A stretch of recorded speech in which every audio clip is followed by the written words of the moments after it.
Catch it early. Help us teach kids about cancer symptoms through Ultimate Frisbee clinics. Join us and speak up.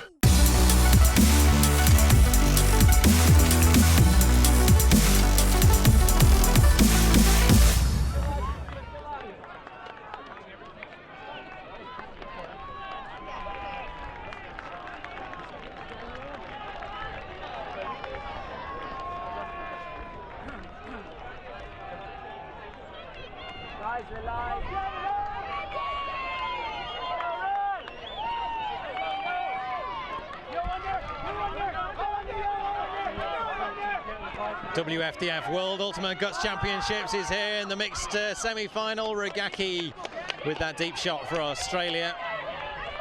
The game has begun, and immediately that the previous one finished, the Japanese clash with Colombia has been an amazing spectacle for all, and it's run a long way over the scheduled time. So out here on the pitch for show pitch, myself, Tom Styles, and David Price bringing you the commentary for this one. David, just talk us through what we're expecting to see from these two teams. These two teams have had a very interesting route to this point. Obviously, earlier in the tournament, Canada losing to the Czechs in a sudden death game, but ultimately winning their power pool. And here we go again, the Gak tossing it to his receiver. Dump pass from Australia. Thomas, Rogacki. Expect to hear the name of the 42 shirt a lot. Thomas Rogacki. But it's now with Garfield, and across the field to the 9 shirts of Lachlan Wise. Darting left and right. Into the end zone. Eventually it makes its way to the 18 shirt of Danny Alexander for Australia. Just to finish there, what I was saying earlier, we expect these teams to be a very similar style, with a maybe as Tom mentions, a bit of a reliance on the Gak, but the depth of both squads is actually, you know, both teams go very far in terms of the personnel.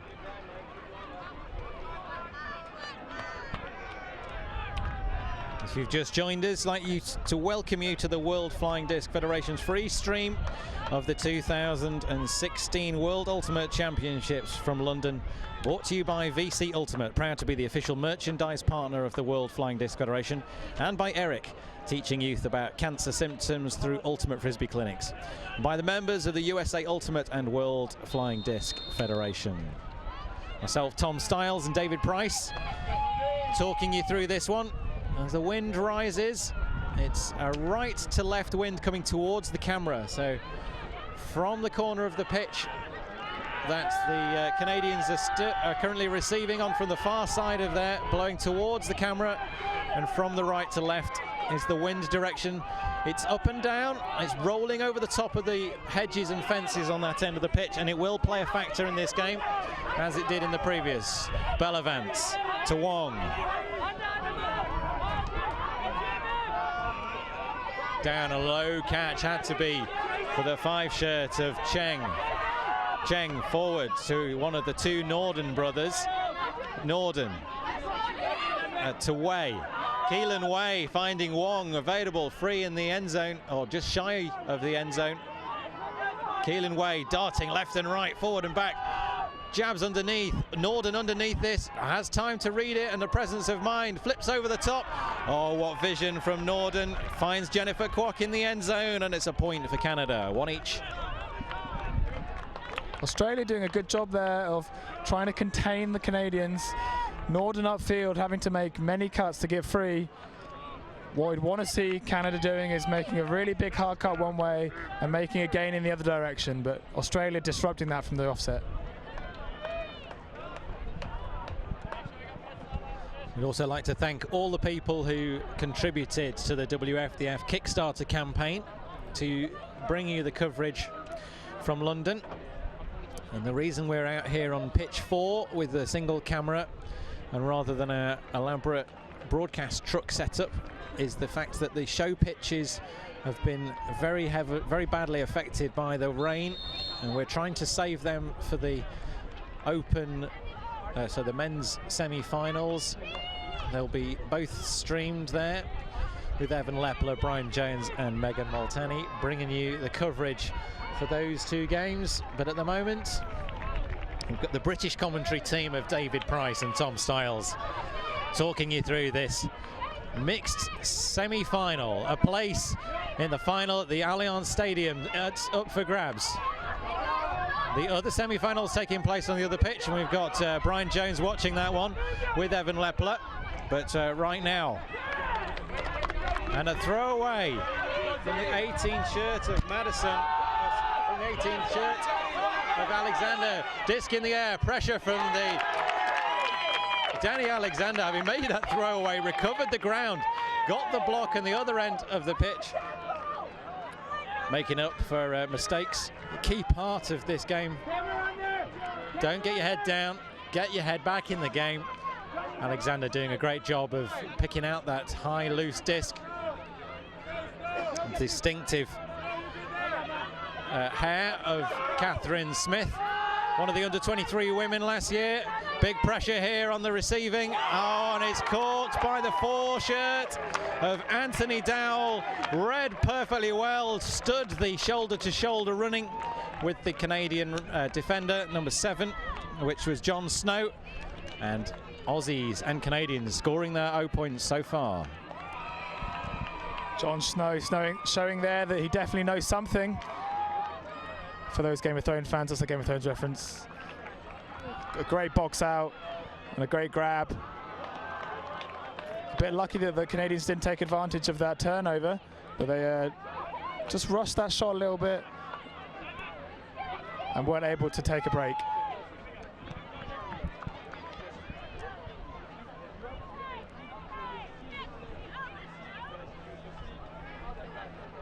As David was talking about earlier, Canadians with a rough ride to this semi-final stage. On the show pitch earlier this week, we had the Canadians versus the Czech Republic team. David Novak for the Czech Republic, wreaking havoc deep in the end zone and causing Canadian loss at the power pool stage. But the Czech Republic couldn't make it stick. They lost one of their other power pool matches, and the Canadians won that on a points difference, eventually topping that power pool. Joel Bellavance in the 11 shirts, deep into an Australian Cup. 3 players in there. We've got Mangan, and now it's switched to a one-on-one. No, it hasn't. No, it has switched to a one-on-one. Bellavance. Keelan Way coming underneath. Tom Rogacki now marches forward, takes his place next to Joel Bellavance, floats across the top to Norden. Justin Norden, and a call on the plate. Rogacki down, prone on the floor. First saw Tom Rogacki play in Turku. He's been a star of the Australian Melbourne Ultimate scene for a long time before that. Competed in the World Games Australian mixed side that made it to the final against the USA.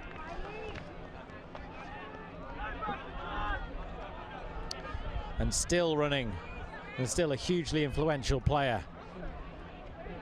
And he's a young lad running down the sideline as well. Wong. Bellavance cutting. Rogacki bidding.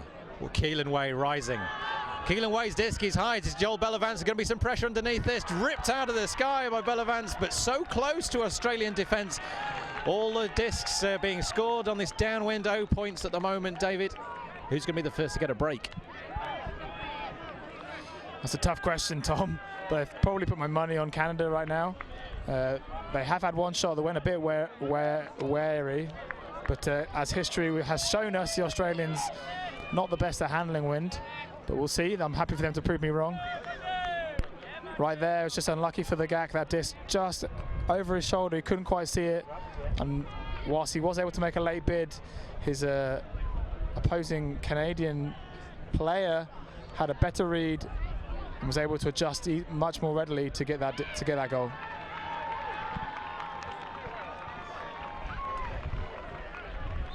semi-final stages in the mixed division. Canada and Australia locked in battle. The wind breezes across the top of these pitches. It's perfect conditions for drying out wet turf, which is a good job really, because we saw an incredible amount of rain yesterday afternoon. Game stopped, but a big disc up now. Reading, oh, brilliantly taken out of the sky by Jordan Maron. Marin reading that beautifully ahead of Danny Alexander. A deep shot to the Australians is going to have to be guarded. And as David predicted, the Canadians getting the turn, applying pressure. Deep shot going up, floated into space. Kiefer running after this one, just clipped a heel, did he? No, he just tripped it as he was running that one down. No call from Kiefer. Turnover as the blonde hair darts around, trying to mark out Michael Thomas there. Disc around to Dowell. Dowell to Kalivotis. Deep shot goes up. It's going to be caught in the wind. It's going to drift towards the back of the end zone and swept up neatly by Cam Burden for Canada.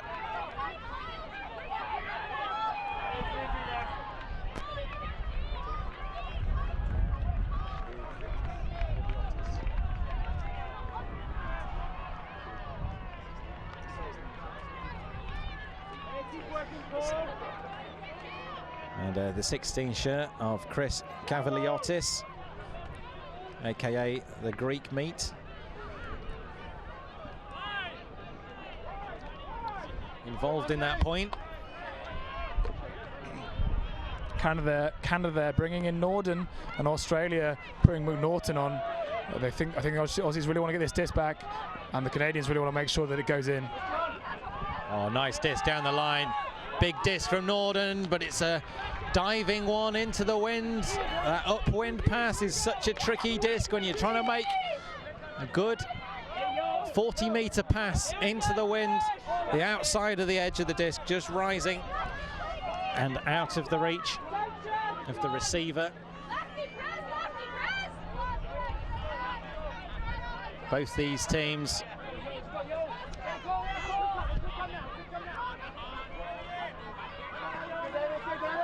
working hard to keep this game alive. Tony finding the disc way out to McNaughton. McNaughton sending it deep, but it's going to drift out on the wind. Running it out, chasing it out. I think both teams here are just trying to work out the wind a little bit, both downwind and upwind. The Australians in this point struggling to keep the disc in the field, and it was, as we just saw there, McNaughton hucking out the side of the pitch, and the Canadians unable to get through the wind going the other direction, which says go to try now. Big disc up, bids there, and it's well read by Chris Kavaliotis. Got up early, took it over the head of Cabo.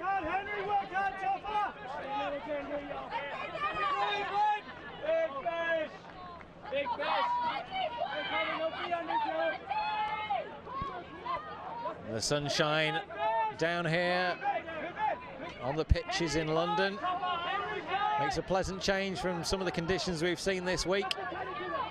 Oh, that's a nice floaty pass straight into the path of Danny Alexander. He's been a key player for Australia so far already. Kavaliotis across to Thomas. Just those two players looking for each other at the moment, and there's a hard run-through bid from Marin. Jordan Marin running through hard on Danny Alexander. Those two having a rare battle. We saw Marin earlier the week on some of our streamed games. Extreme speed running that disc down as Alexander closed.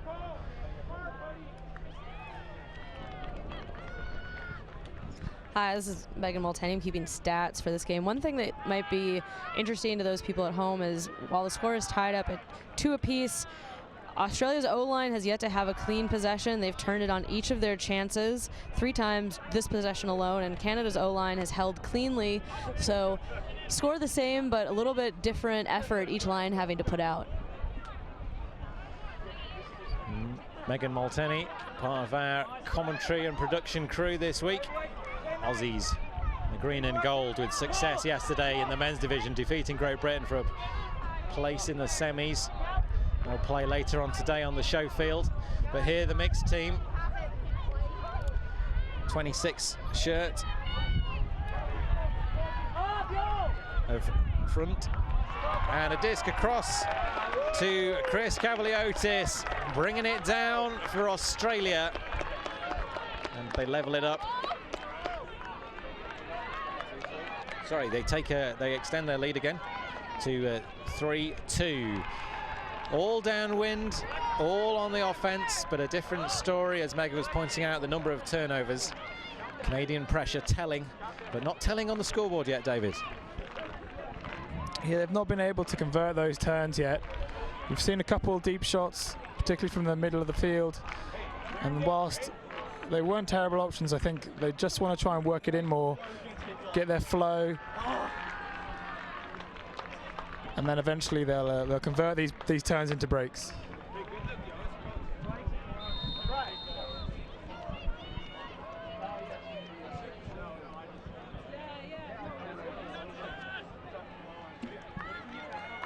Canada now looking to hold with their downwind offense.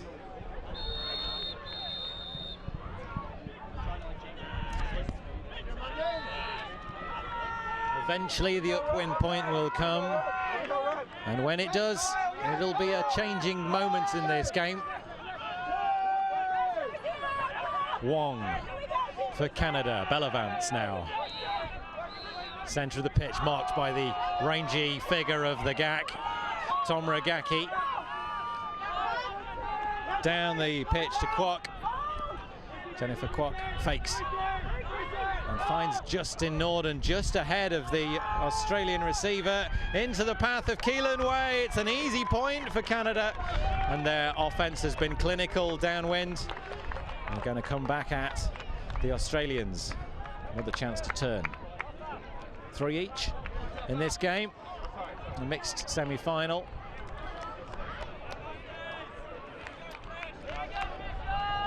The atmosphere down here on the sideline is building. Lots of fans out here. As the other semi-final in the mixed division has been played on the opposite pitch. USA playing France. And the winner of these 2 games will compete tomorrow in front of an estimated crowd of 6,000 in London's Allianz Stadium for the World Ultimate and Guts Championship gold medal. The 3-4 game will be played this afternoon, so whichever of these 2 teams loses this game will play the loser of the other game. And we see on that far pitch American pressure all over. An interesting pull from the Canadians, just spinning and rolling the disc down the pitch as it comes rolling out of the disc. And Jeremy Norden, the 24 shirt, one of the 2 Norden brothers in this Canadian side. His brother Justin in the 3 shirt. Thomas floats into space and read and caught beautifully by Lachlan Wise. That big disc now, and it's going to be caught by the wind. It's going to drift towards the end, but perfect amount of edge. Big bid, big take. Enormous grab and a great point from Anthony Dowell. Clean hold for the Australian green and gold. And that rolling pull there was probably an attempt to stop the Barramundis taking on options like that. They may have been trying to force them into a short field situation to stop taking deep shots. But that didn't quite come off there, and they took a lovely shot into the end zone for that goal. Now 4-3 to the Barramundis.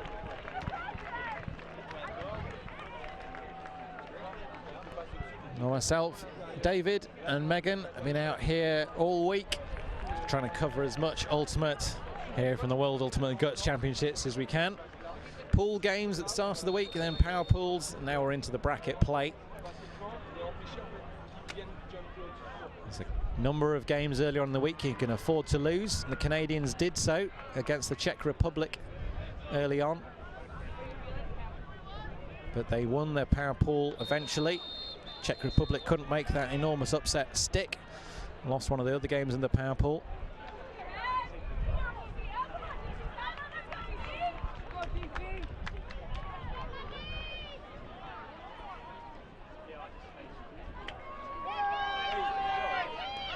Big disc floating on this wind, upwind. That's a great pull from Australia, allowing the Australians to close down.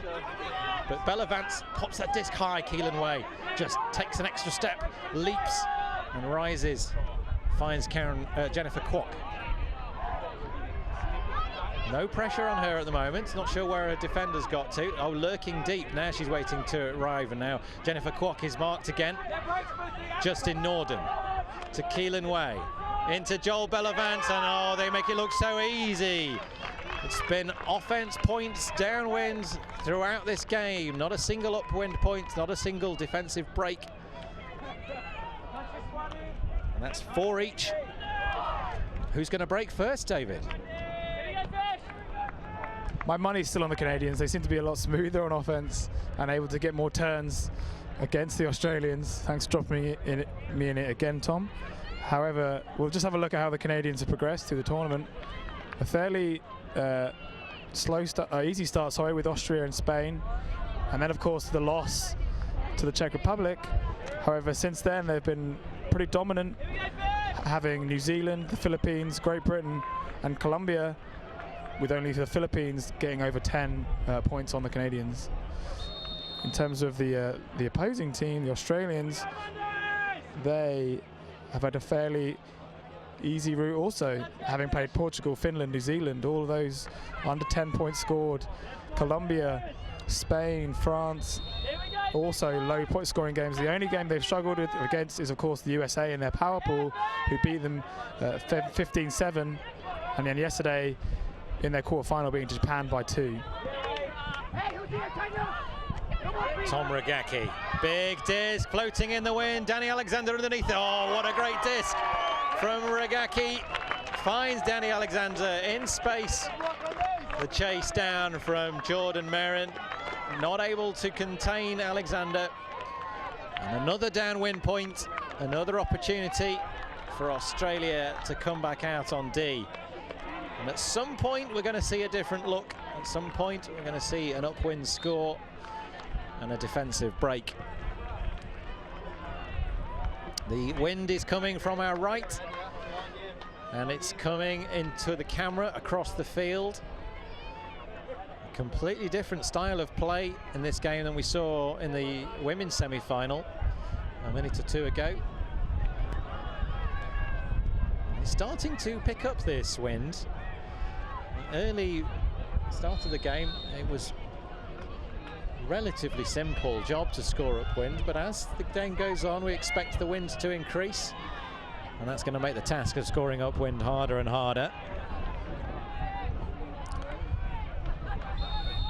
Well, wherever you're watching, we hope you're enjoying this live coverage brought to you by the WFDF. And do share the link with your friends and colleagues, even if they're not ultimate players. I may appreciate it. Joel Bellavance letting that big disc from the Australians float over his head, and they pick it up. Immediate disadvantage to the Canadians. Jennifer Kwok, and the disc downfield to Andrea Chang is too far in front of her. Jennifer Kwok overcooking that one.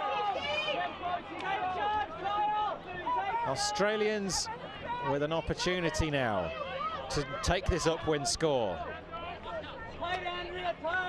That will apply real pressure. They're up in this one. Copland's running deep, and the disc is going to arrive here now, bidding with Brendan Wong. Copland had a free bid on that. I'm not sure if he's making a call against Wong. The two of them were competing in the same space, and the disc seems to bobble out of Copland's hands. Wong uncontesting that. Timocles Copland.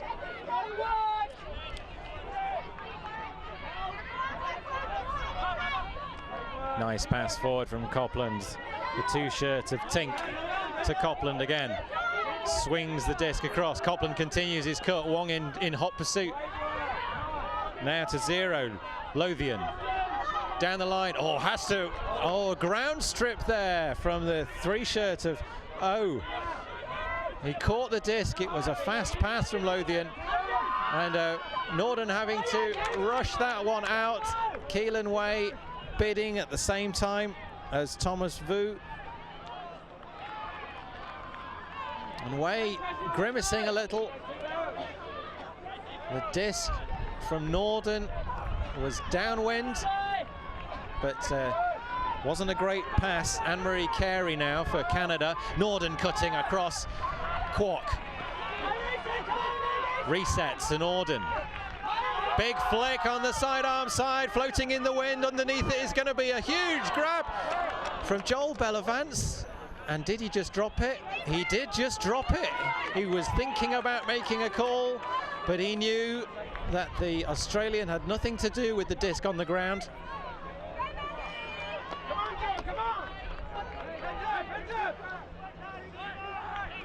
This is a key moment in this game.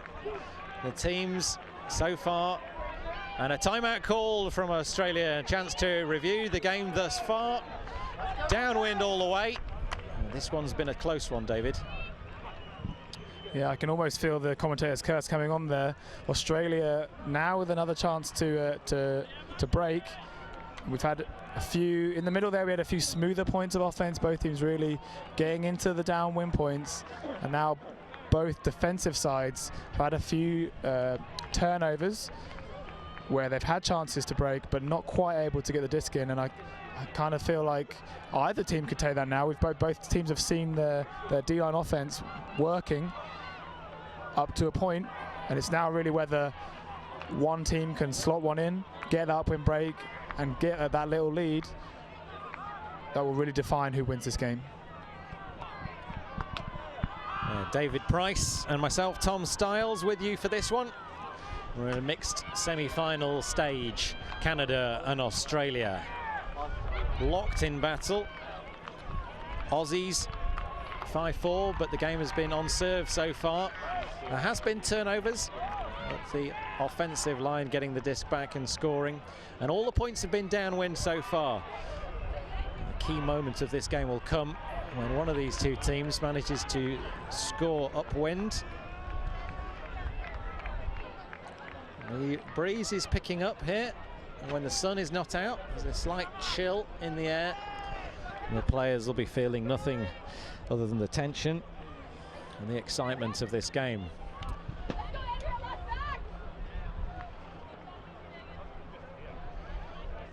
We talked a little bit about Timocles Copland for Australia, the 34 shirt. He was the scorer of the final point against Canada in the under-23 championship last year here in London. Involved in a similar matchup and hard cuts and pressure, but the Canadians putting a lot of pressure on themselves. Copland, nice work with Vu. Just the men from this Australian mixed team involved so far.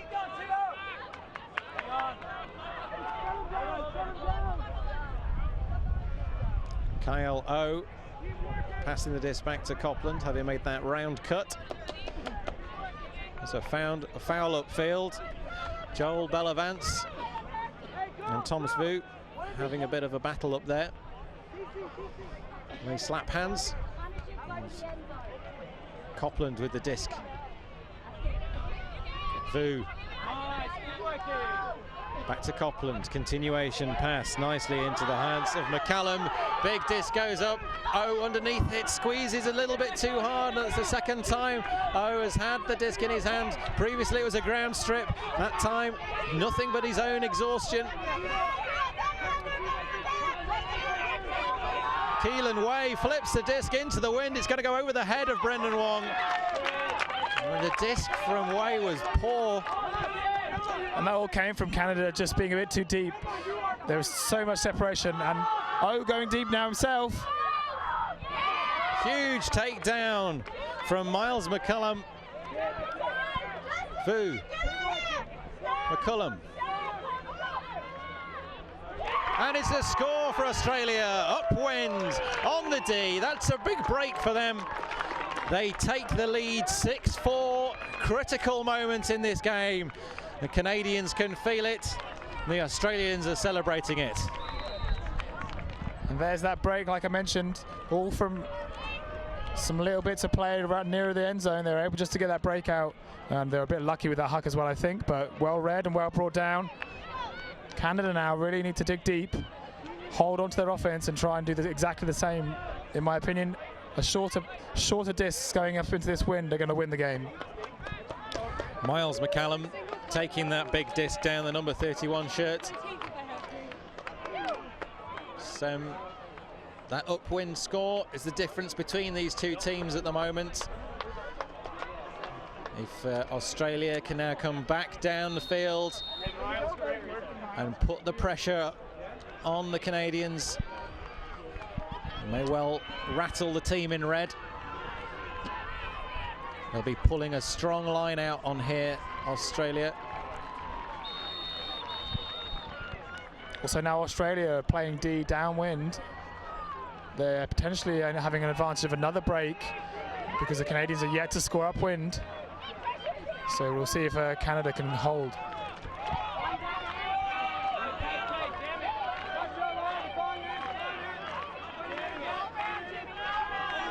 Exchanging passes, it's Norden.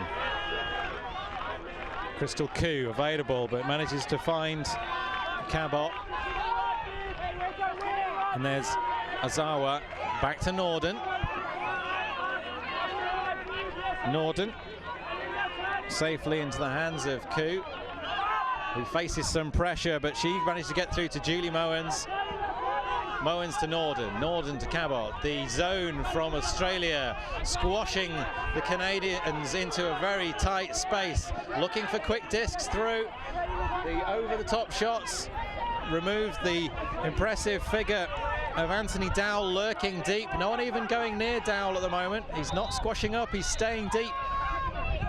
Flowing around the back with Koo and Norden. And Cabot. Back to Norden. Still the zone set. And again, the lefty release. A little bit of a travel there being called. It's coming in on two. Might be a bit of contact there. Breeze making a big difference in this game. Lepagnol. Disc into the end zone. It's floating high. There's going to be pressure underneath it. Tap is all it needed from Vivian Stetner to take it out of the back of the end zone. And that shot upwind, so difficult to get it to stick, and it floated a little bit too long.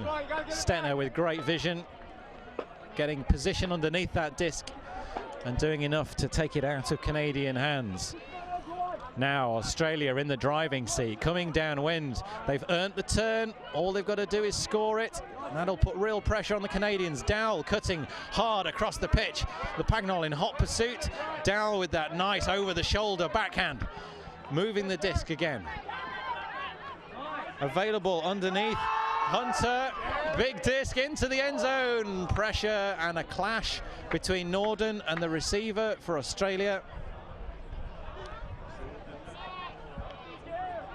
Brett Middleton there, and Jeremy Norden clashing in the end zone.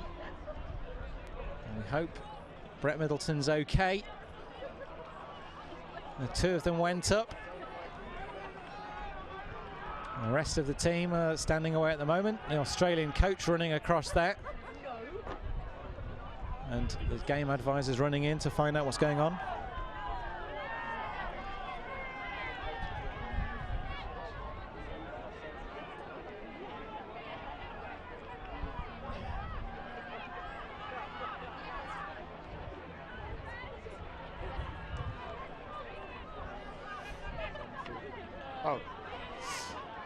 So the head coach of Australia is Anna Rogacki. That's Tom Rogacki's wife. She's just out there now checking up on her player, making sure he's okay. Looks like he's standing. He's now up on his feet.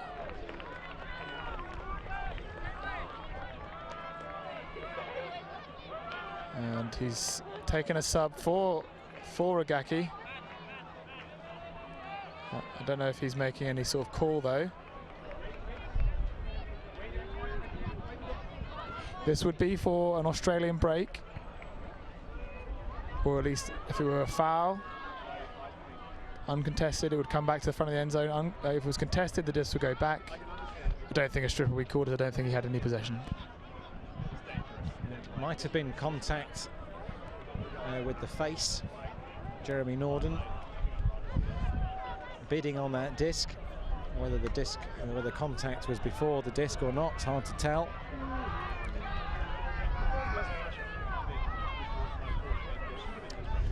And the breeze blowing around this arena pitch 4, and the fans allowed in to the University College London Sports Ground today, but on their way in they had to cross the moat, which has been erected across the driveway, caused by the flooding yesterday. An incredible amount of rain in the afternoon thunderstorm. It was rivers flowing down the driveways. The drainage ditches, which were already filled up from the overnight rain on Wednesday night into Thursday morning, were burst. And it's a contested foul as the disc comes back.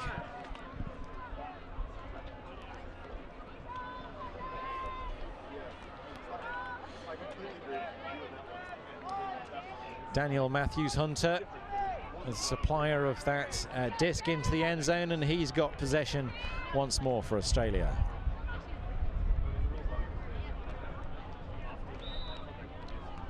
Norden and Rogacki. And Rogacki chatting to Keelan Way, who's insisting that Way was marking the foreshirt of Anthony Dowell. Dowell and Rogacki, two of the tallest receivers in this game, and that's what Hunter will be looking for. Rogacki down the pitch. Oh, a clash of legs. That's not what anybody wants to see. Two players running for the same disc into the same space. Cabot going to the ground, Dowell going with him. The game advisor right on hand to uncontested contact. And Cabot's gone off, having hurt himself, so Brendan Wong, it's the second Canadian substitution for this during this point. And have the Australians taken a sub as well, David? Yeah, it looks like McNaughton has also walked onto the field. So both teams losing a player per possession at the moment.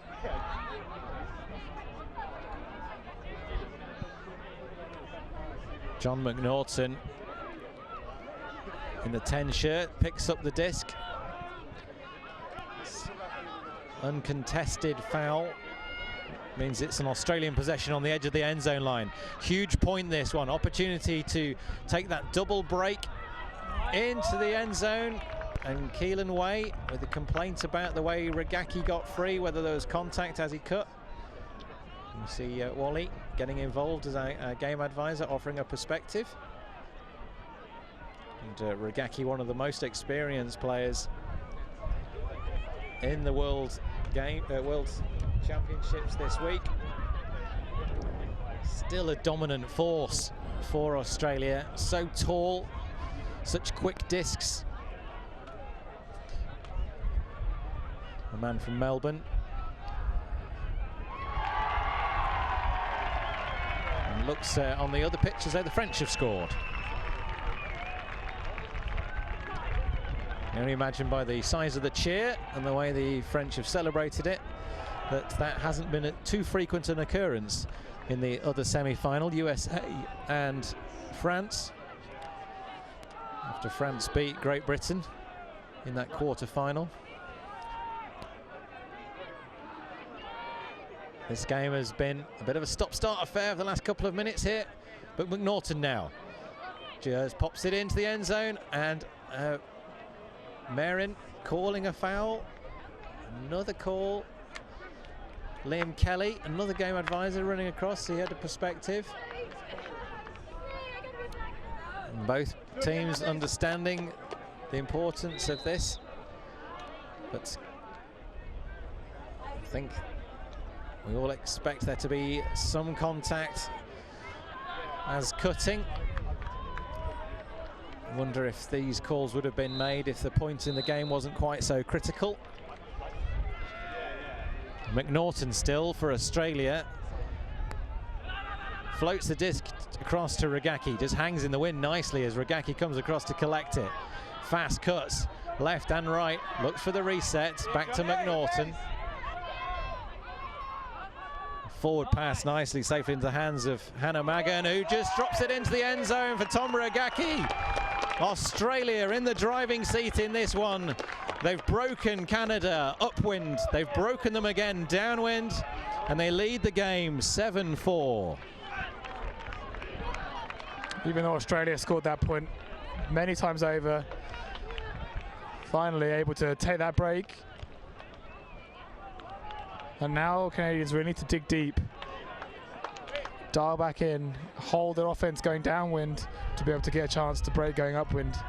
But currently in the last few points, momentum has definitely been on the Australian side, and you can see the Canadians starting to maybe make a few speculative calls. The game advisor has been brought in a few times, but yesterday a very heated game against Japan did end up in a spirit timeout for Canada. I'm hoping that they can resolve the differences on the field earlier before having to resolve to a spirit timeout, but if it's needed, it's necessary, and that's the whole point of the spirit timeout. Yeah, spirit timeout being seen by the game advisors is very much a proactive thing before things get out of hand. Just to give the players an opportunity to reflect on the way the game is going and not let things get out of hand. So far, this game has been very well spirited. Just in the last couple of minutes there, we saw a few tetchy calls. See if we can have a cleaner point this time.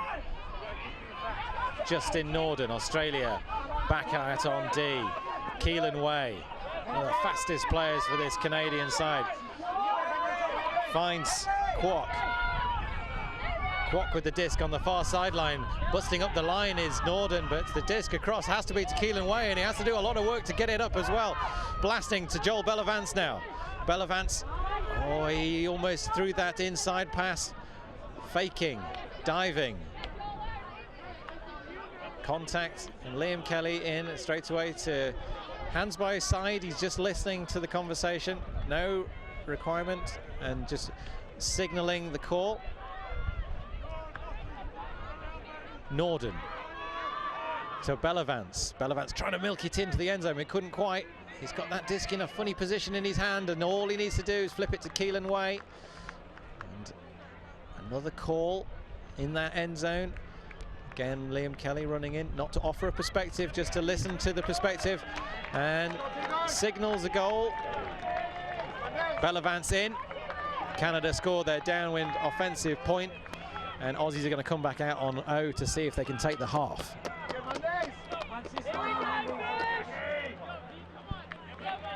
I feel like the energy has gone out of the game a little bit because of those calls, David. Yeah, it does feel a little flat. I mean, the Canadians did well there. They kept the disc moving, but right by the end zone again, we had another call, and it's just sucking some of the energy out of both teams, I think. You know, having to stop the game, discuss, start the game again, get your flow back on, and I don't know if that's part of the strategy. I hope not.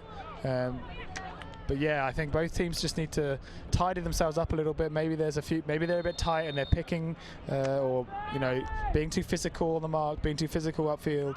That might need to be cut out so that they can clean up, remove these fouls, these foul calls, and then play some nice flowing offense. David Price and Tom Stiles with you for this mixed semi-final, and Megan Molteni is sitting down here and providing the stats for us. Megan, your view of the game so far? Well, I think Australia's D-line, what they really need to do is limit touches for Way and Bellavance, who've combined for 3 of Canada's 5 offensive points. So offensively, they're moving the disc through other players, but those two are finishing off the majority of the plays. And so as they get closer to that end zone, being aware of them, maybe having some help D, but certainly thinking about those matchups. Australia up 7-5 and 2 breaks in this game. Norden taps the disc in. Garfield out to the sideline to Catherine Smith. Smith manages to find the middle of the field, and Danny Alexander, Julie Mowens apologizing as she pushes Alexander in the back, trying to get pressure on that one, but Alexander rode through it, and that's half, the 3rd point for Alexander in this game. Impressive stuff. Green and gold take the half. And that's the kind of point we need to finish the half off with. No calls, very smooth offense, taking on every option that the Canadians were giving them. And as Megan said, the Australian D-line is looking much stronger, much more ready to make breaks from turns. So we'll have a short break for the half now, but just have a quick view on the other side. I believe it's 8-5. No, what? 8-2. Yeah. 8-2 to the USA in the other semi-final. But we'll be back after the half.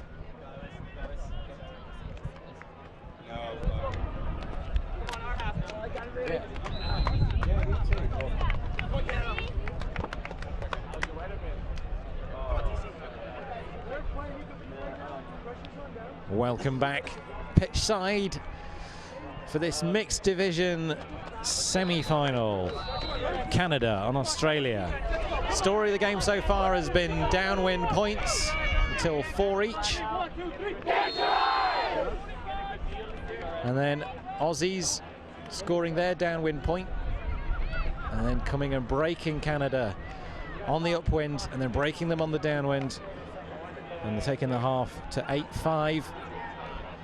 Bit of a touchy call at the end of some touchy calls at the end of the first half. Tom Stiles, and with me also is Mr. David Price.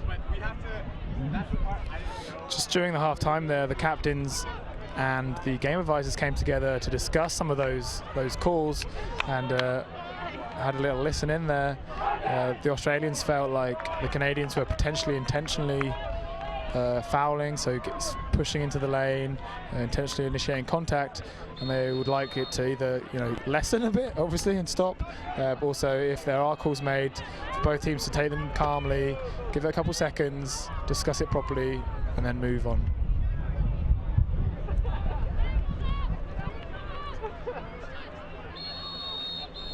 We've got Liam Kelly, one of the British game advisors, who's running this game for the GAs.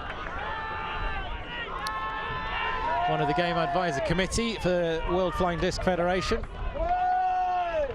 You have experience of doing this both in Lecco as part of the World Club Championships and under 23s last year as well. Joel Bellavance now to Justin Norden. Norden short disc to Wong. Wong has got Carey on this far side and finds Bellavance again via Justin Norden. Way available. The 4 men handling, just working the disc up at the moment. The 3 women, and it's transitioned to a one-on-one.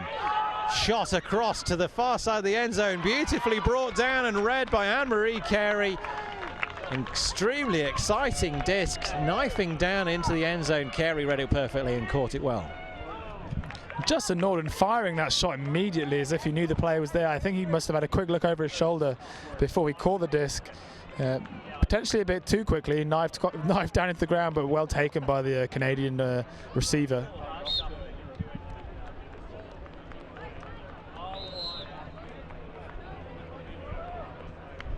Here we go, offense! So a little comment there we just got from Megan was that the Australian defenders had 2 women back there, but they couldn't quite find that poached player, so hence why she was so free.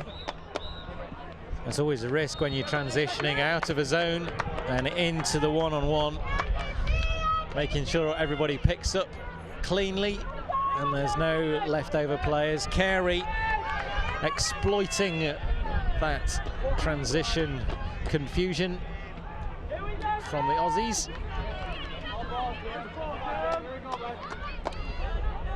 Australia coming out. Smith to Garfield. Garfield floats across the pitch and it's caught by Danny Alexander. Really tough catch that, went down onto her knees. Will skim some skin off those. Smith, great disc down the line. Now to the 71 shirt of Tony. And back to Garfield. Garfield across the pitch to Alexander, playing such a pivotal role in this Australian side. Floats to the back corner, who's caught with ease with the disc from Danny Alexander. And the catch earlier in that point, Alexander, a key component.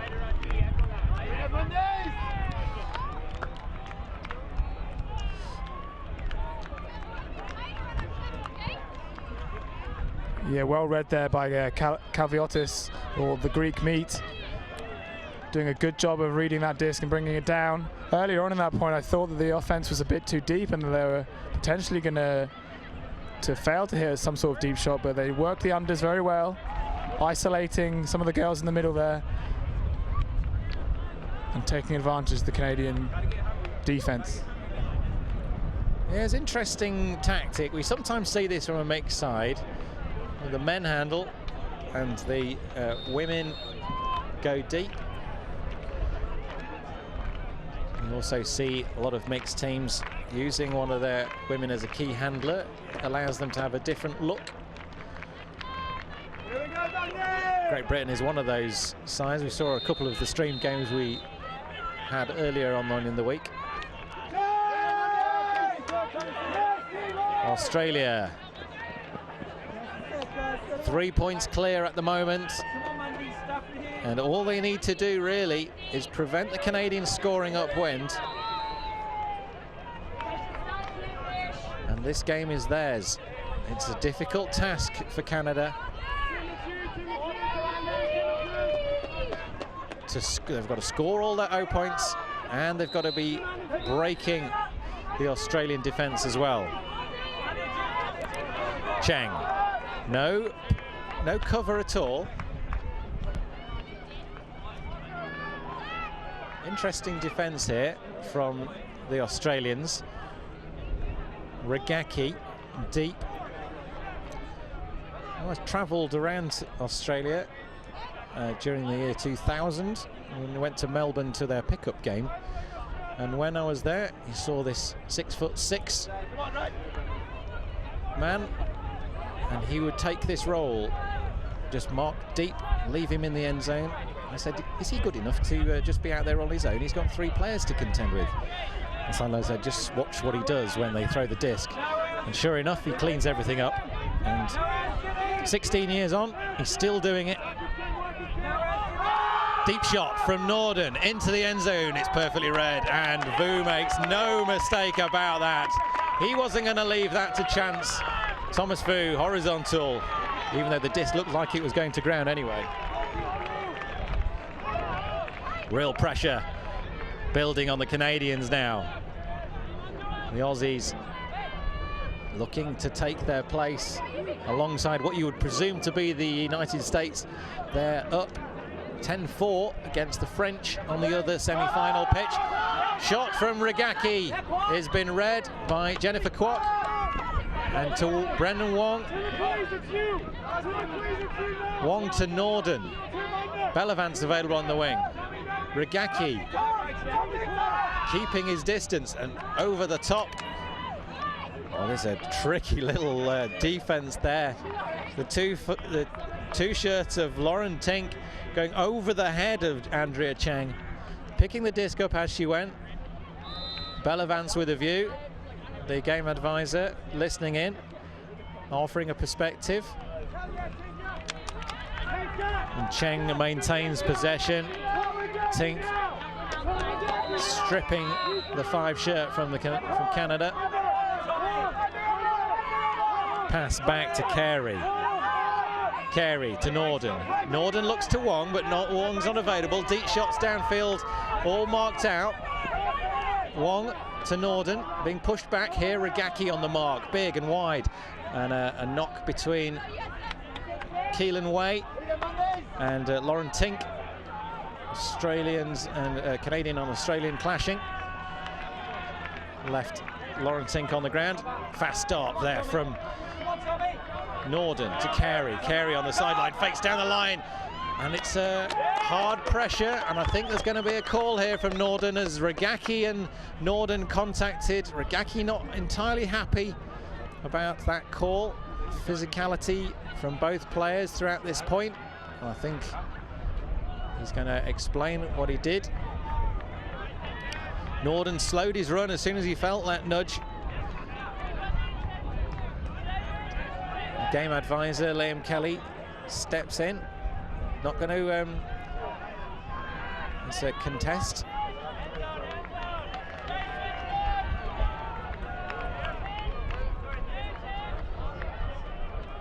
And this is going to be the next part of the conversation, is if he's uncontesting that foul, Norden would maintain possession of the disc, but where? The disc from Carey was down the line. It almost got to the end zone. I think it's... What would you expect to happen here, David? I think because it's contested, it's probably going to go back to number 91, Carey. But the real argument is whether... The real argument, I guess, that they're having is whether the contact that Rogacki initiated stopped Norden from having a bid. Well, that seems to have been uncontested by Rogacki. Not happy with the original call, but they've settled it now. Well, Keelan Way having to run backwards and a pick called upfield. Not affecting Way and his grab on that disc. 10 shirt. Dabs back in. Timocles Copland in the 34 shirt. Spreads his arms wide to stop the throw from Way. He's looking downfield. Huge bid there. And she's gone down heavily, but jumps to her feet. Jennifer Kwok sends that disc, and contact there. The shoulder is being held by Kirsten Orker. She bid hard there and went down at the feet of Jennifer Kwok. Didn't get the block. She's brushing that off. Arms wide again. Back to Way. Canada under real pressure here. Rogacki covering the disc from Wong. It goes over the top. Rogacki with the block. Nothing Canada can do. No complaint from Norden. Tom Rogacki, 42 on his back. Getting the block from Australia. Sending the big disc straight, flying high in the sky. It's going to hover. There's going to be pressure underneath this. Fu reading, but well read and perfectly taken down by Andrea Cheng. Canada back with it after Rogacki had done all the work to get the block. Gifted the disc back to the Canadians, but they've conceded ground. Bellavance now. Call on the play. What tension and excitement we are seeing out here in this mixed semi-final. Canada clawing their way back into this one, but the Australians shutting the door when they throw that disc into the end zone. The wind is blowing towards the camera and from our right, diagonally across this pitch. We've seen all the points scored on the left-hand side, the downwind side so far. Bellavance to Way. The two of those players have been on for an awful lot of these points, and you wonder if they're getting weary. Now Norden. And Bellavance not able to connect with that fast disc from Norden. Another opportunity for Australia. Australia are really applying very good pressure on the Canadians, and they're really making them take on options they don't want to. That disc there was really far, hard and fast, but behind Bellavance, so he had to really try to adjust, and it was a bit too late for him to be able to catch it. And now we see a timeout from Australia.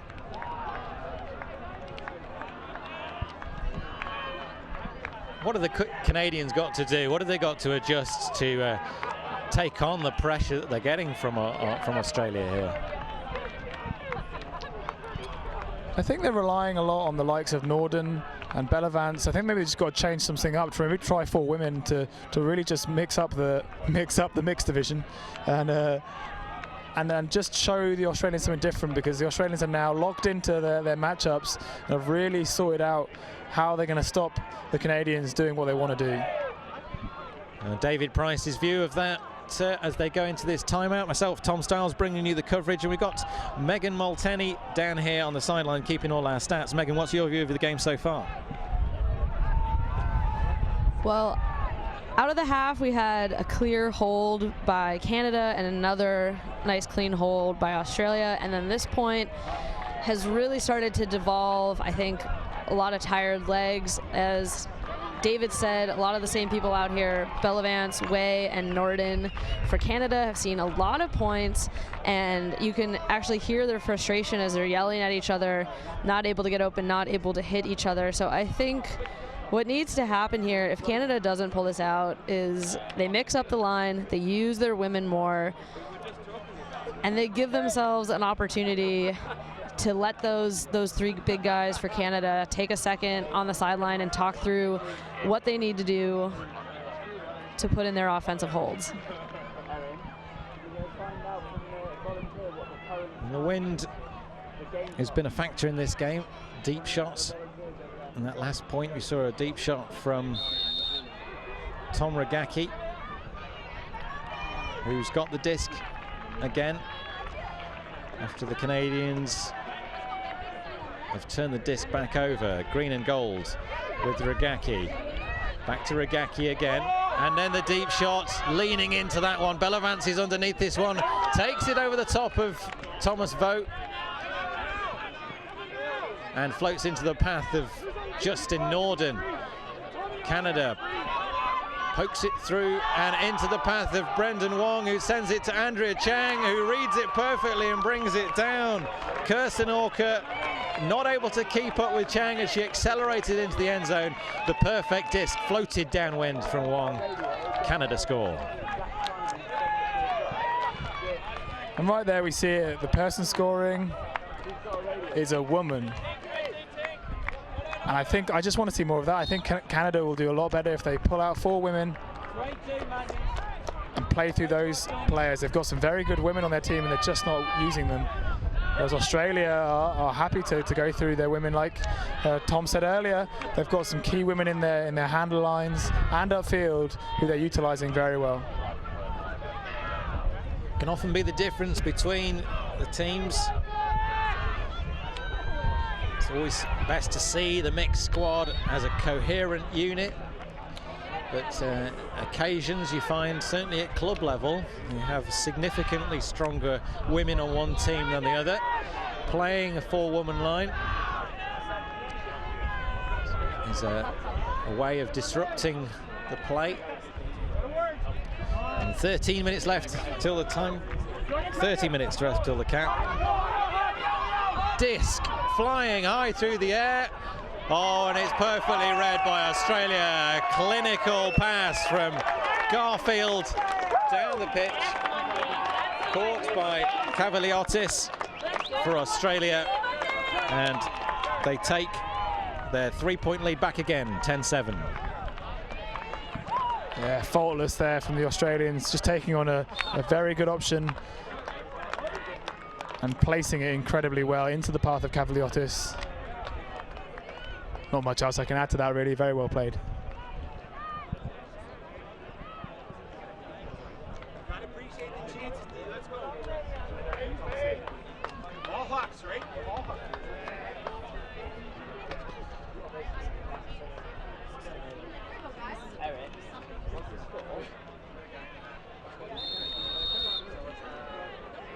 We've seen Canadians shortening their line. Wong, Way, Bellavance and Norden taking to the pitch again with Chang, with Kwok and with Carey.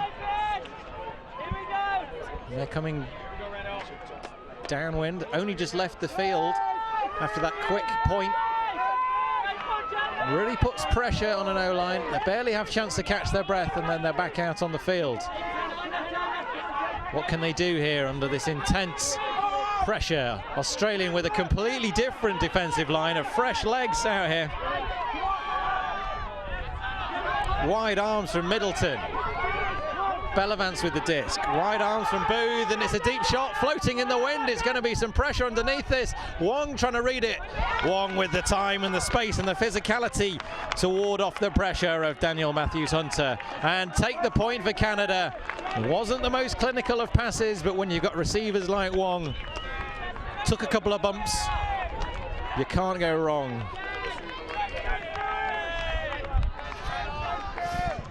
I'm going to claim this pun, that was totally mine. You can't go wrong with a receiver like Wong. But it was a bit of a hospital pass there from Canada. I heard on the sideline, just as the Canadians were coming in after that deep shot from Australia, they were like, it's all deep shots, it's all deep shots. And maybe that kind of translated onto their game and they wanted to have a go at it.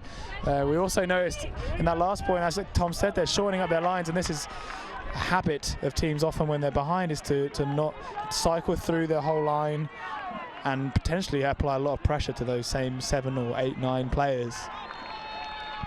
The Australians sending out a completely different D-line there to face the same O-line. The O-line had only just, the Canadian O-line had only just come off the pitch. When they returned, they faced fresh legs. Very tough position to be in, knowing that you're going to have to run hard, and the people that you're running hard against are rested and fresh. Smith to Garfield. Back to Smith. No, that's taken away.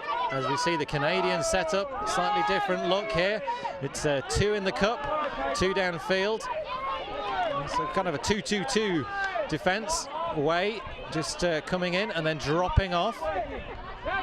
Azawa, again Crystal Koo taking a bit of a knock on her shoulder. Danny Alexander running right underneath that. Miscommunication, misread, and that downwind disc from Alexander has been absolutely solid in this game so far for Australia.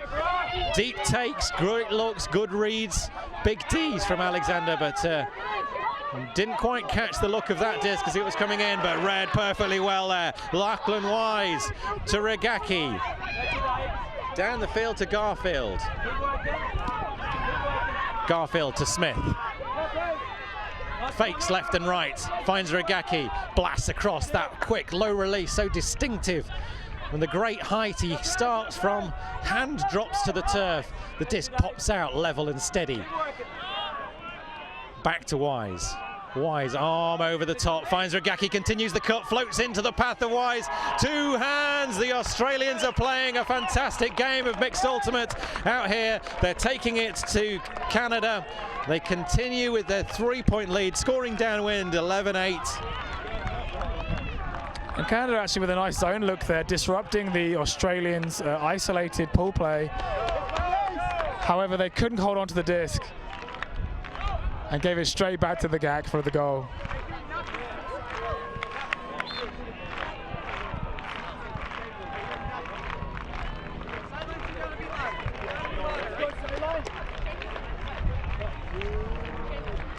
It's World Ultimate and Guts mixed semi-final. Australia and Canada. It's been a story of downwind scores.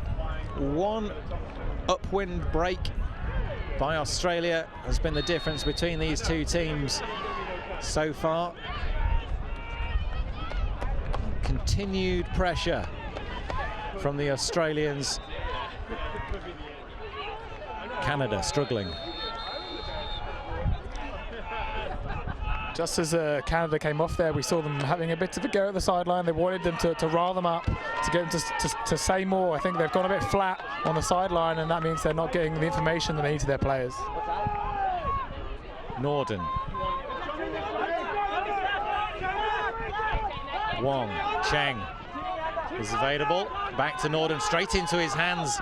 No float, no advancing pass to Wong. Kwok available on this near wing. But Bellavance is the choice. Bellavance running fast. Carey available for the reset, but she can't get free of the attentions of Tink and Cheng is used. Instead, Lothian marking her, forcing onto that line. Norden available again. He's got pressure coming from McCallum. Bellavance with the hammer. It's an almost impossible disc to catch for Norden. It dives to the turf. Oh, so it wasn't Norden, it was the 9 shirts of Cabot. Asked a lot of from that hammer. If it had floated a bit more, he might have had more time to get there, but downwind, the hammer is a disc that does not stay in the air for long. And a good backup from O, keeping the Australians with the possession. Up the line, looking for that deep shot. Big running from Lothian. She's hat's come off. She's still chasing that one. Emma Lothian not able to cape up with the disc. It didn't hang in the wind. It didn't stay in the air long enough for her to chase it. And we can see the Australians here pushing the Canadians upfield. They're trying to stop them taking an early deep shot and make them take those riskier shots, which we just saw them do with that hammer. And I think as a defensive side, if you see them taking hammers into the end zone, you're fine with that. Well, Wong has sprinted away and he throws the disc into the end zone for Jennifer Kwok to run perfectly onto. Wong, the receiver, again making the big difference, and Kwok getting free, making herself available and putting it in. Downwind again, Canada score. They trail by 2, the Australians, inching closer towards that final place to face up against the USA, who have just defeated France in the other mixed semi-final on the other pitch. France with an emphatic win over Great Britain in the quarter-final, and USA with emphatic victories over pretty much everybody as they've made their procession to the final in the Allianz Stadium on the north side of London tomorrow, and predicted crowds of about 6,000. Some stormy weather predicted as well. We could see a real spectacle of high-level ultimates on the slippy surface of the Saracens' home ground. Rugby League being replaced by high-level elite ultimate in the main stadium fields. We'll hope to bring you all of that with the full commentary team. Games including the bronze medal men's match as well. Australia through the middle. Wise back to Thomas to Cavaliotis, back to Thomas again, floats into space, just rises high. Wise with the disc into the end zone, chased down by Way, but Dowell just shrugs off that huge bid from Keelan Way, catches in the end zone. Another downwind point, another point for Australia, another step closer to a spot in the final. And since half, we haven't seen a single goal in this upwind end zone, all downwind goals. And if we keep going like this, Australia will have punched their card into the finals. So Canada, we need to dig deep and find a break in that upwind end zone. Game has basically been won at the moment, or certainly the lead has been established from that one end zone, one upwind break, and the follow-on break as well. The wind helping out. So Australians have applied the pressure. The Canadians have not been able to respond, and they've looked more confident. We see again a very familiar looking line from Canada. Norden, Cabot, Kwok, Cheng, and Carey as well. These players on this Canada O-line have had a lot of field time. They must be tired. Timocles Copland comes to mark Justin Norden. Tom Rogacki comes to mark Joel Bellavance. The Australians are applying the pressure. They want to put this to bed. An upwind score at this point would be an absolute death knell for Canada. The deep shot from Wong is errant. The deep shot from Wong does not connect with Cabot. The Aussies have got it, and they've got a strong line out here on the pitch. Booth picks up the disc, back of the end zone. If the Aussies can put this upwind point in, you cannot see the Canadians finding any route back into this game. Critical moments. The mixed semi-final of the World Ultimate and Guts Championships. Big players rising. Rogacki with the flick. What a disc that is, gliding high into the path of the receiver. Just dived at the last second below the fingers of the 11 shirt of Heidi Bell. The disc from Rogacki was otherwise perfection, but the breeze out here causing havoc for both these teams. Bellavance with a big disc down for Canada. Wong underneath it, the ever-present Wong. Front of the end zone, floats into the path and brought down by Cabot. Canada scores downwind again. Huge moments. If that disc to Bell had connected, it was looking very tricky for the Canadians, but they relying on Wong. Yeah, again, you can't be wrong with the said Wong. But I think the Australians look much more fierce going upwind. They look like they're much more likely to score going in that direction. It's just very unlucky that disc died at the last minute. Game now still very close on the scoreline, but on the field I feel a bit of a bigger gap between these two teams. I could watch Tom Rogacki throw upwind hooks like that all day. The style and the big rangy arm, drops the disc low, outside edges down, and the disc just levels off and glides upwind. Unfortunate that it dropped below the fingers of Heidi Bell the very last second. A little bit of a breeze or a flutter in the wind. But Rogacki proving his class. Megan's on the sideline for us. I think the Canadians have made a nice adjustment. They've had Wong scoring or assisting in each of their last 3 offensive points, not relying so much on Way or Bellavance. Let someone else do a little bit of work. And then, sorry, lost my train of thought. Megan keeping all the stats for us down here. A range of ticks and crosses and numbers and dashes. But it has prevented Australia. We've got the Canadian O has been a little bit quicker in getting the point. But again, we see Justin Norden out here again in the 3 shirt, having just played offense. He's back out on defense. Disc over the top. Great high grab from Wise into the middle, into the end zone, and it's an easy point for Australia. Danny Alexander, the disc was from Kavaliotis.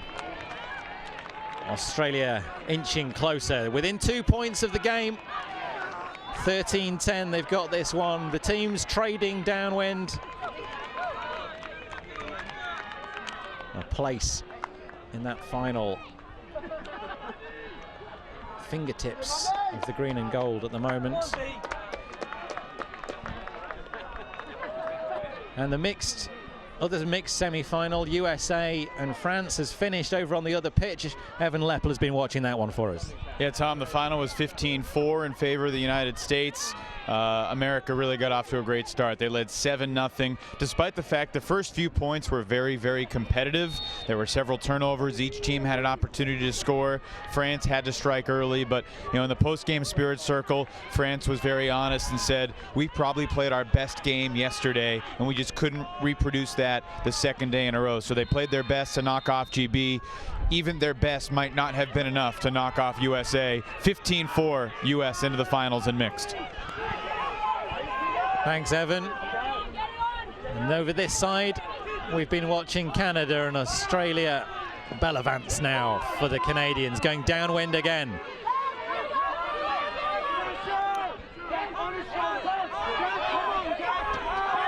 Norden to Bellavance. To Kwok, catches high, uncomfortable grip, but she's connected with the disc. Down the line to Norden, great cut from him to Cheng, and it's a point for Canada. Going downwind, Canadians celebrate. Both teams able to score downwind. But it's not about that. That's not going to win the game for Canada. They really, really need to stop the Australians. They need to take the disc off them on this next offensive point, and they need to score on the upwind side. Can they do it, David? The opportunities for them to do it are running out. They really only have a couple more points to be able to get back into this game and take a win. I'm not going to say what my money's on, because last time I did that, the other team came back at me and, and almost took the game off my bet. But it's definitely heating up here on pitch 4. Commentator's curse has been rife this week. I think we've had several occasions where we've said somebody's playing badly and immediately they throw away, or some team have got this in the bag and immediately they drop 3 points on the bounce. So might be a little resistant to making comments like that in the future. The wind is whistling across the pitch, blowing my hat and our rosters around, and causing a very upwind downwind game to be played out here on the pitch 4, one of the emergency pitches that have been put into place as the other pitches dry in the sunshine after the torrential rain. Aussies, big take from Garfield, high catch from Cavaliotis, another high catch from Wise. Douse down the line to Garfield again into the end zone. It's just above the outstretched fingertips of Cavaliotis. The disc from Wise rising in the wind. Not able to connect, not able to put this one to bed. Canada with a chance. They're going to have to work hard. We're seeing a different line out here. The D-line with an opportunity. They've not had the disc very much in this half. They've managed to get it off off the Australians here. And the team in red and black stride towards the line. Burden looks to find the reset around the back to Azawa. And straight away, a travel called. Azawa comes back. And he puts the disc on the ground. And he's called a timeout. Chance for the D-line from Canada to have a think about how they're going to take this. Deep in the own end zone, David, how do you feel about a timeout call where he is? I don't think that's a terrible option. They've got a turn. They want to make sure they can do exactly what they want to do with the disc. They can set up something, maybe a bit quick reset play, get some flow going. It's much better than making a timeout near the own end zone where you're probably removing flow from the game. But the Australians will be able to set up their defense, and that will apply pressure to them in their own half.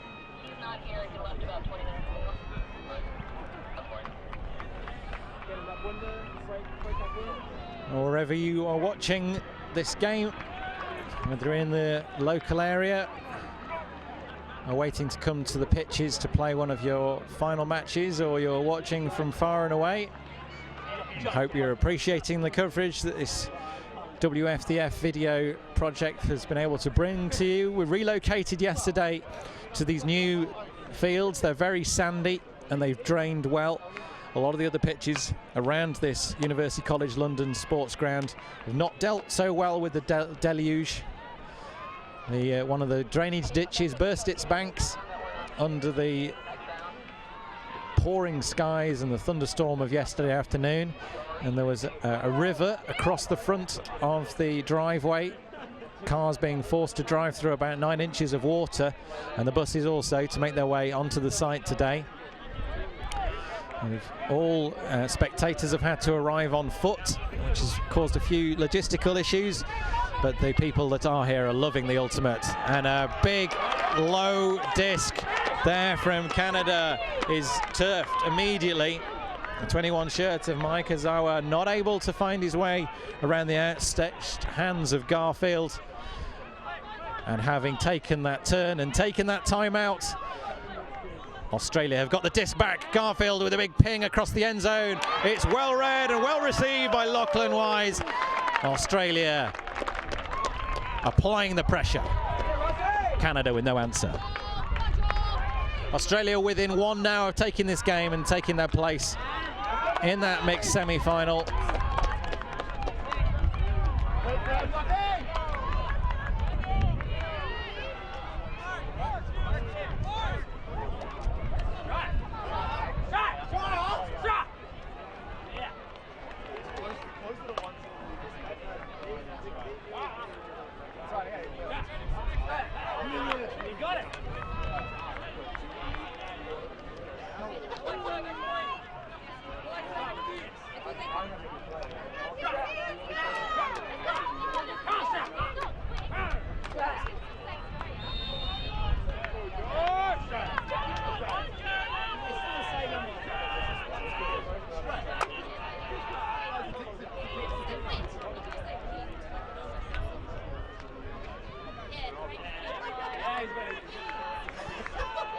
We'll be streaming games all afternoon. Back from our show pitches, which have dried out, hopefully. They were a little bit squelchy this morning still after the rain yesterday. Yesterday evening, a thunderstorm closed the fields for an hour between 6:30 and 7:30, or 6:15 and 7:15. But Canada with a big disc from Bellavance is going to be red. Oh, the touch from the top from Carlo. He's read that perfectly. Takes the disc high above the frustrated Mark Leduc.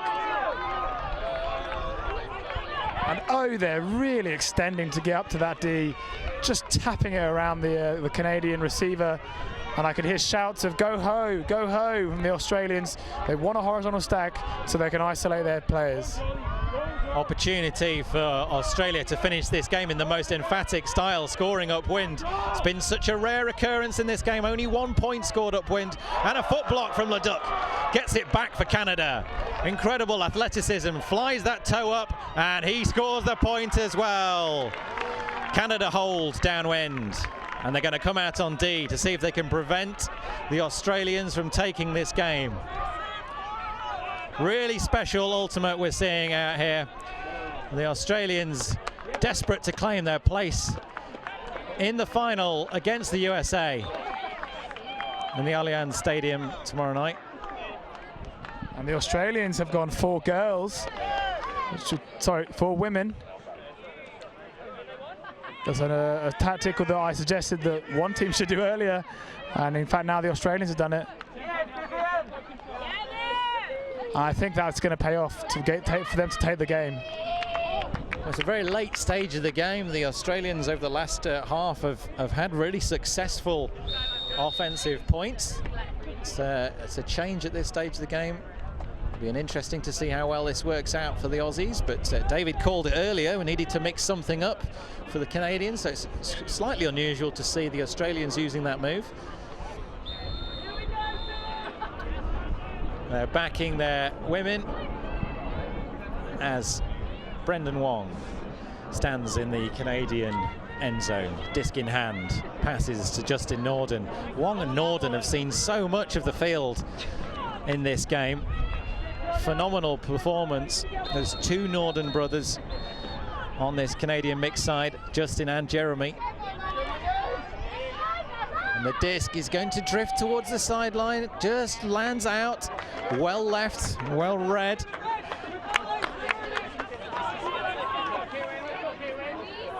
Their front, just leaving the disc to go out. And 26 shirt from Australia. It's catchable, but she showed good awareness. You see a split stack from Australia. Cavaliotis cutting, Rogacki available. Rogacki looking downfield, so dangerous. Oh, an outstretched bid. Cavaliotis. The disc wasn't for him, it was for Stetner. He understood that, but there was a big bid that came in. Rogacki now. Rogacki option over the top to Wise. Wise to Cavaliotis. Into the end zone. It's a point for Australia. They take the game.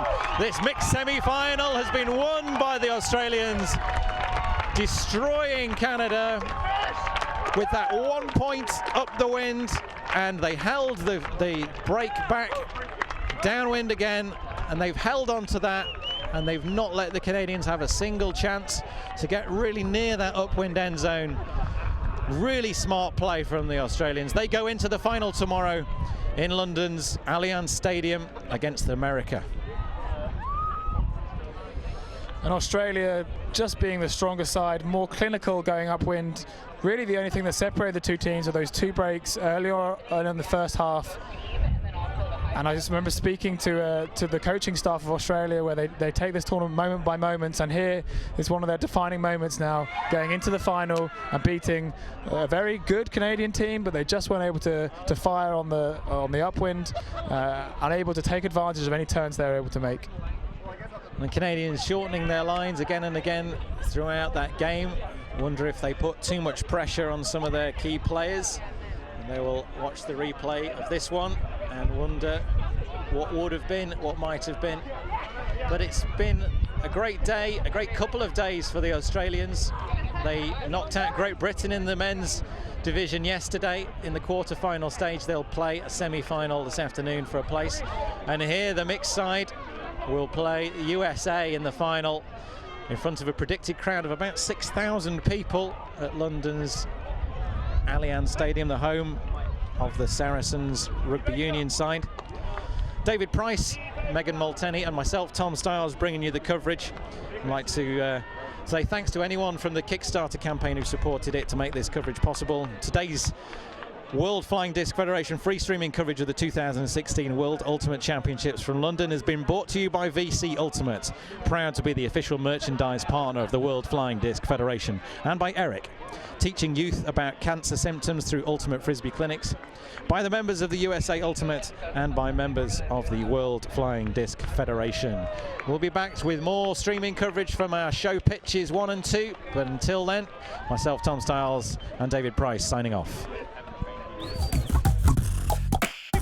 Catch it early. Help us teach kids about cancer symptoms through Ultimate Frisbee clinics. Join us and speak up.